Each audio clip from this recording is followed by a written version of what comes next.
SAF é sigla para Sociedade Anônima de Futebol, que foi criada a partir da Lei 14.1193 de 2021 e permitiu que clubes de futebol pudessem ser transformados em empresas. Para entendermos melhor essa situação e falarmos sobre o futebol brasileiro, estamos recebendo no Consumidor RS um dos mais consagrados dirigentes esportivos do nosso país. Estamos recebendo no Consumidor RS, com muita alegria, o presidente Fernando Carvalho. Bem-vindo, Fernando. Bom, Apel, prazer estar aqui contigo no Consumidor RS. Já estive aqui em outra oportunidade, estamos renovando a visita. Que bom, né, estar te revendo. Temos tido contatos por telefone apenas nos últimos tempos. Verdade. Mas é sempre bom estar no teu programa, estar contigo, trocar aí experiências, ideias e vivências. Muito obrigado, Fernando. Fernando, nós estamos vivendo uma nova realidade no futebol brasileiro. São as SAFs, Sociedade Anônima Futebol. O primeiro foi o Cruzeiro, o segundo o Botafogo, depois o Vasco, agora o Bahia. O Bahia pertence ao City, o Grupo City. O dono do clube, quer dizer, a SAF, quando assume um clube, é só no CNPJ ou pode ser no CPF, Fernando? Bom, na verdade, esses modelos aí que tu referiu, eles têm alguma semelhança apenas porque esses 4 grandes clubes brasileiros se viram obrigados a optar pelo regime associativo, corporativo, do sistema associativo, em função de grandes dívidas, né? E a maneira encontrada de minimizar o problema e quitar a dívida de acordo com a lei, que é traz grandes benefícios para os devedores, para o devedor, no caso, é exatamente tornar-se SAF. São valores diferentes, são dívidas diferentes, são ideias diferentes, né? E quem passa a tomar conta do clube, o CNPJ, que passa a ser o detentor do clube, já era CNPJ antes, né? A associação também é CNPJ, mas passa a ser um CNPJ corporativo. Passa a ser o detentor do comando, o detentor a gestão do clube passa a ser da SAF, nesses modelos que foram referidos por ti.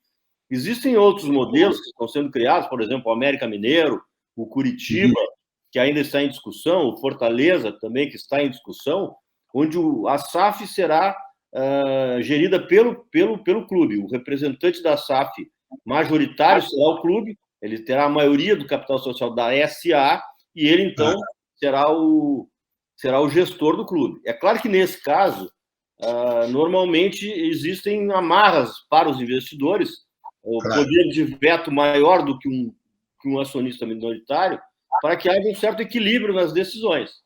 Isso certamente vai acontecer quando essas SAFs, com esse novo modelo, se operacionalizarem. Mas a SAF do Cruzeiro, a SAF do Vasco, a SAF do Botafogo, o comando todo ele é o comando do novo gestor, do investidor, daquele que passou a tomar conta há um tempo para pagar a conta, né? E há outro tempo. Agora, Fernando, o caminho para a SAF é irreversível no futebol brasileiro, no futebol mundial? Não, eu acho que no mundo já está vigorando, em Portugal, na França, na Inglaterra, nos países europeus já existe, né? Aqui na América do Sul, alguns clubes do Uruguai já são empresas, na Argentina ainda não, né? Nos restantes países da América do Sul temos lá o Independente Del Valle, que é uma empresa, outros clubes ainda não são. No Brasil, há uma tendência, principalmente pela grande dívida que são mantidas pelos clubes, que haja uma migração gradativa, mas não acho que seja uma coisa irreversível. Nós teremos agora uma grande irrigação de dinheiro no mercado de futebol, na indústria do futebol brasileiro, que advirá das ligas. As ligas irrigarão esse mercado com novos recursos. Isso aí vai dar chance de uma reorganização administrativa de todos os clubes, né? E também protelará uma decisão no sentido de se tornar SAF. Eu vejo dessa maneira. O que o dirigente, né, não pode confundir esse recurso com um recurso que vá simplesmente ser gasto com compra de jogador, com investimento ou com custo né, de investimento em atletas. Se o clube se estruturar, se o clube se modernizar administrativamente, né, criar departamentos que potencializem rendimento para poder forjar jogadores novos na sua base, ele tem condições de seguir como clube, como associação, e não recorrer à SAF, não recorrer a um novo modelo jurídico, né, que está sendo criado no Brasil. Eu te digo, Apple, que eu sou resistente a isso. Acho que uma boa gestão de uma associação tem condições de mantê-la rígida, mantê-la viva, né? Claro. Mas é uma tendência, porque não é proibido ao gestor associativo profissionalizar o clube, né? Ele pode profissionalizar, ele pode ter um CEO, ele pode ter um diretor executivo, ele pode ter, nas várias áreas de atuação, um diretor financeiro profissional, né? E agir dentro de orçamento, agir dentro de sistemas de gestão, com compliance, com controles. Ele pode fazer isso. Com planejamento estratégico. Sim, planejamento estratégico. Nós, lá no Inter, em 2004, fizemos planejamento estratégico. Me lembro disso. E cumprimos rigorosamente o planejamento e as coisas acabaram dando certo, né? E esse planejamento tem que ser renovado periodicamente, não é perene, porque o tempo muda, né? O tempo muda, o tempo traz novas exigências, novas ferramentas para a utilização, novos obstáculos a serem superados, novas metas, né, a serem atingidas. E então o planejamento é sempre a atualizar, né? É sempre necessário ser atualizado. Fernando, eu, quando era dirigente do PROCON do Estado, a pedido do Dr. Ricardo Murici Tavada, que era diretor do DPDC, do Ministério da Justiça, participei de um grupo que criamos o Estatuto do Torcedor, quer dizer, elevando o torcedor à condição de consumidor do espetáculo esportivo. O clube SAF, em relação ao Estatuto do Torcedor, passa a ter mais obrigações, passa a ter responsabilidade objetiva por danos causados, enfim, ao espetáculo? O clube SAF passa a ter as mesmas obrigações do clube e associação. Não muda nada, né? Ele herda todos os direitos mobiliários. Ele herda passe de jogador, ativos de marketing, ativos de associados. A questão patrimonial, ela tem que ser negociada, né? Se fica com o patrimônio, se não fica, se tem uma cessão temporária, se tem uma cessão locatícia, se tem uma cessão gratuita ou onerosa. Isso tudo é objeto de negociação. Mas, no mais, ele herda todos os deveres e todas as vantagens do clube. Não tem nenhuma diferença. Então, a lei que criou o Estatuto do Torcedor, lá em 2004, né, ela está em vigor, e estando em vigor, ela atinge o clube, seja ele SAF, seja ele associação. Nossos clubes, vou citar Grêmio e Internacional aqui no Sul, têm conselhos deliberativos muito grandes. E dentro desses conselhos existem correntes políticas. Como seria a relação de uma SAF com conselhos deliberativos, com opiniões distintas e vias políticas diferenciadas? Seria muito complicado, Fernando? Não, a primeira coisa que tem que ocorrer é a aprovação por parte do Conselho Deliberativo para que o clube se torne SAF. Claro. Quando se tornar SAF, o poder do Conselho Deliberativo reduz drasticamente, porque aí passa em relação à SAF, ele praticamente perde o poder, a não ser que o mando da SAF, ou que a maioria das ações da SAF, seja da entidade. Aí ele ainda permanece com o poder. Agora, se transformar em SAF, aprovado pelo Conselho, e a SAF tiver maioria de capital sendo detida por um investidor, o Conselho Deliberativo perde totalmente o comando sobre a entidade. Agora, para chegar nesse ponto, e eu falo de Inter e de Grêmio, que tem as mesmas discussões políticas, as mesmas alas, a mesma controvérsia, é muito difícil. Eu vejo que o Rio Grande do Sul, nesse momento, não está preparado politicamente para que os presidentes atuais de Grêmio e de Inter iniciem uma discussão dessas e levem adiante essa proposta. Acho que é muito prematuro isso nesse momento. Nós não estamos preparados, os gaúchos, né, nesse ponto, sempre são muito conservadores. E acho que, a não ser num caso drástico, num caso de crescimento muito grande das nossas dívidas, que haja uma única saída, uma salvação propriamente dita, eu não vejo como, nesse momento, isso evoluir aqui. Não vejo, realmente não vejo. Claro. Fernando, vamos falar de futebol. Como é que você está achando o nível do futebol gaúcho? Grêmio e Internacional disputando Série A, o nosso Juventude disputando Série B, Caxias e Ipiranga na Série C e D. O nível do futebol gaúcho está bom, Fernando Carvalho? Olha, eu acho que o futebol brasileiro, como um todo, ele decresceu de nível esse ano, né? O grande clube brasileiro dos últimos anos, que é o Flamengo, nesse início de temporada não começou bem, né? Trocou o treinador, os seus jogadores, que já, né, é o elenco mais valioso do país, e alguns jogadores não têm correspondido, mesmo sendo jogadores de salários altos e de custos muito altos. Quem tem dado resultado no campo é o Palmeiras, que tem uma estratégia mais coletiva, tem uma estratégia de gestão mais em cima, né, de equipamentos, de estrutura de pessoas, de conceitos, do que privilegiando qualidade de jogador. A qualidade é coletiva, né, e a qualidade do trabalho potencializa rendimento de jogador médio, que é o que acontece no Palmeiras. Então, o Palmeiras hoje eu vejo como o grande clube brasileiro. O Atlético Mineiro, que é fruto de investimento de mecenas, tem alternado bons e maus momentos. Esse é um momento ruim do Atlético Mineiro, embora ele tenha um treinador que eu acho um bom treinador, que é o Cudê, ele ainda não conseguiu ter um bom desempenho, né? O São Paulo tem tido altos e baixos. Nós, aqui no Sul, o Internacional fez um ótimo campeonato ano passado, teve um grande desempenho. Excelente. Mas esse ano já está tendo problemas, não tá tendo boas atuações, não teve uma sequência semelhante à do ano passado. O Grêmio montou uma equipe praticamente nova, né, com 80% de jogadores que chegaram, né, mas tem um treinador experiente que conhece o ambiente e conseguiu ter rendimento, mas acho que vai ter dificuldade. Pelo tipo de jogo que pratica, vai ter dificuldade. É um futebol mais com posse de bola,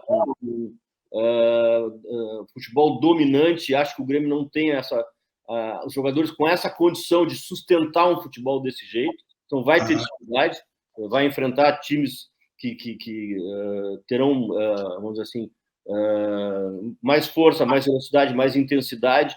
E no Gauchão nós vimos que o Grêmio sofreu com times que não têm intensidade, times que não têm jogadores de qualidade. O Grêmio sofreu, ganhou no final com pênalti. Né?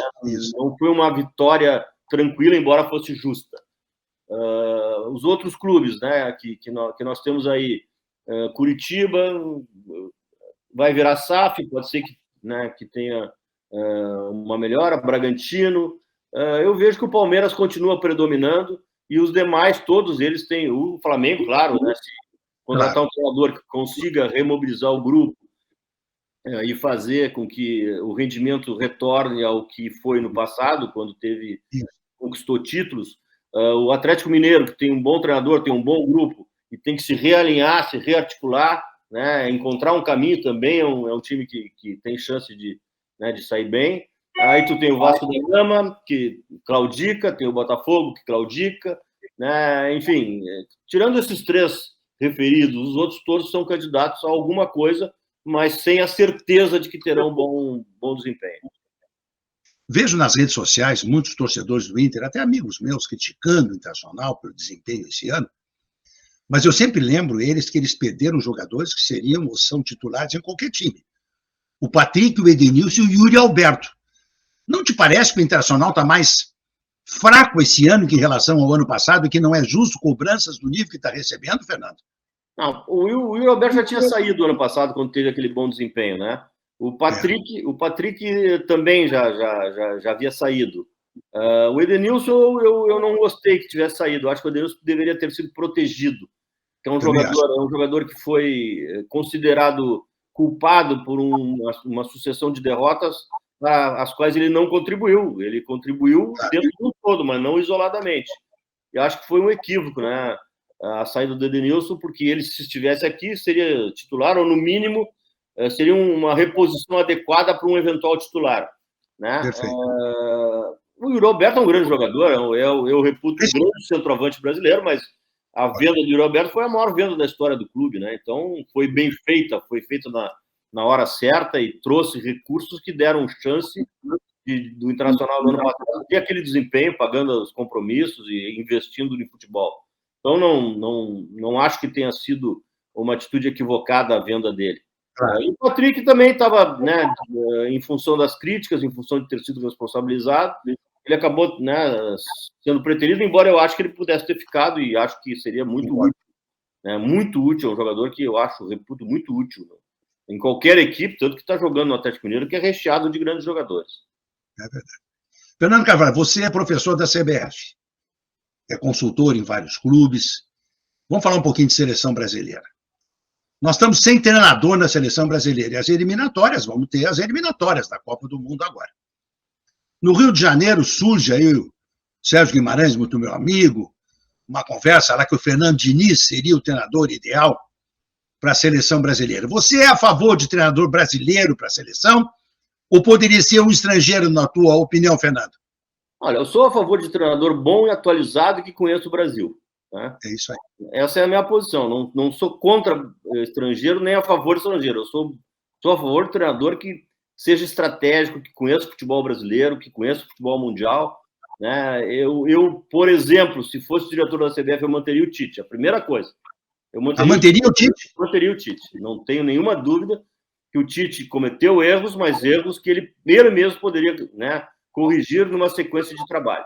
Né? Não entendo como o Tite possa ter sofrido o desprestígio que sofreu. Claro que teve 2 derrotas em Copa do Mundo, isso pesa, mas o trabalho também é importante. Então, eu não teria tirado o Tite. E hoje, no Brasil, né, o treinador que eu escolheria, com respeito a opiniões, seria o Abel Ferreira do Palmeiras.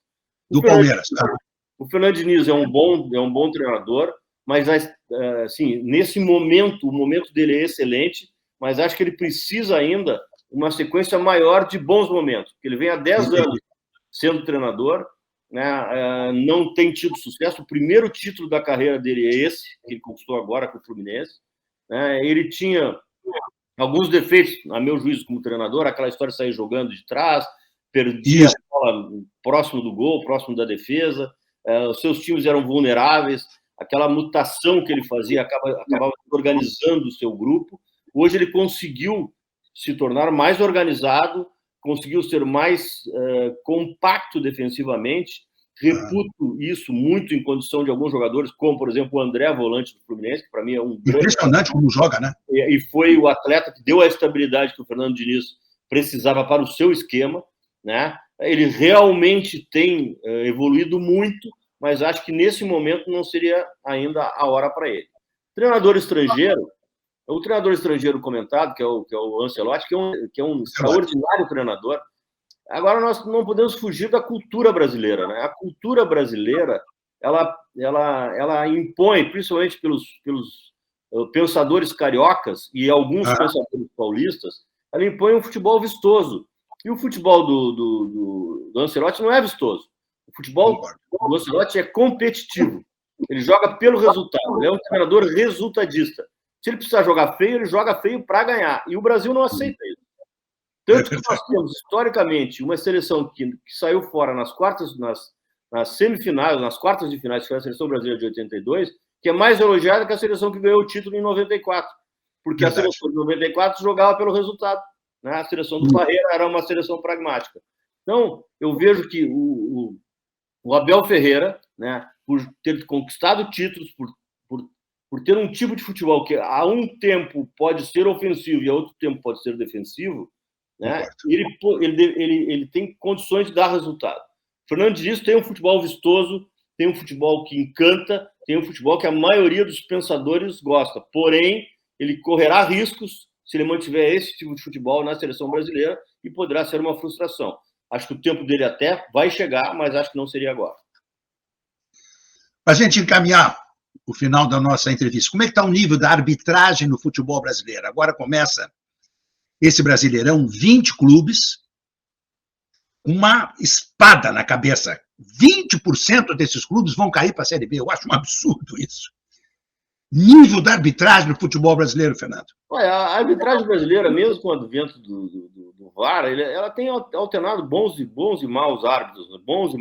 Boas e más atuações, sem colocar em dúvida, né, a honestidade e idoneidade dos profissionais. Claro. Eu acho que o VAR está interferindo demais, acho que o VAR está demorando demais para decidir, né, e isso deveria ser corrigido. Critérios mais claros deveriam, né, ser definidos, tipo o impedimento.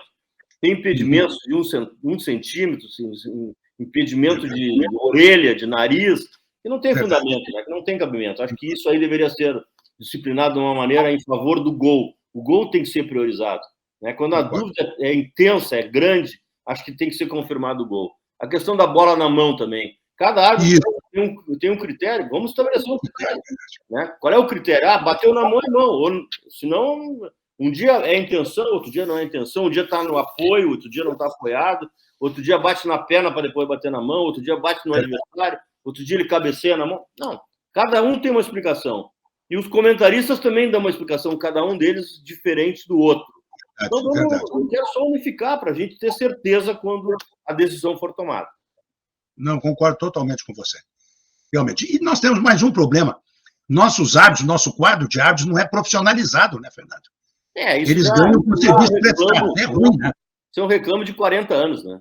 Eu sei disso. Isso é reclamo de 40 anos. Não, eu sei disso, que você é uma bandeira aí defendendo a profissionalização desse quadro de árbitros. Realmente é um negócio fundamental. Geral, né, Apel? Nós temos que profissionalizar todo mundo. Os dirigentes, os árbitros, todo mundo. Concordo. Chega de improvisações, de amadorismo, né, Fernando? Sem dúvida. A dedicação tem que ser exclusiva para o fim a que se trabalha. E se especializando cada vez mais, estudando. Aliás, você deu uma aula para 50 alunos terça-feira, uma aula virtual com um campinho, uma mesa de botão na frente. Que espetáculo, Fernando! Não, eu tenho uma empresa de curso, né, chamada Foot Hub.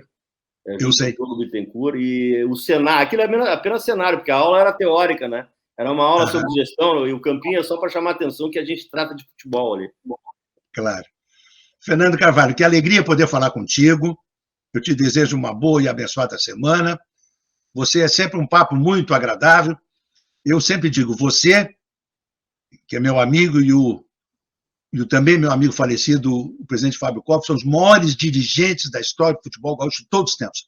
Você é presidente campeão do mundo, como o Fábio Koff foi. Fernando, você é um orgulho para nós que gostamos de futebol no Rio Grande do Sul, Fernando.